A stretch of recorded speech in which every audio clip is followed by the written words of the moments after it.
काय करायचं संपादकाला विचारायचं आपला वाद संपादक कसे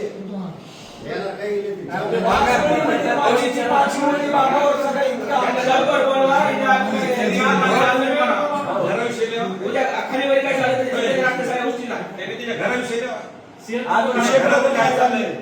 त्याच्या घरातले सगळे घरातले सगळे मॅटवल्यावर बम्याचा शिकती सोबत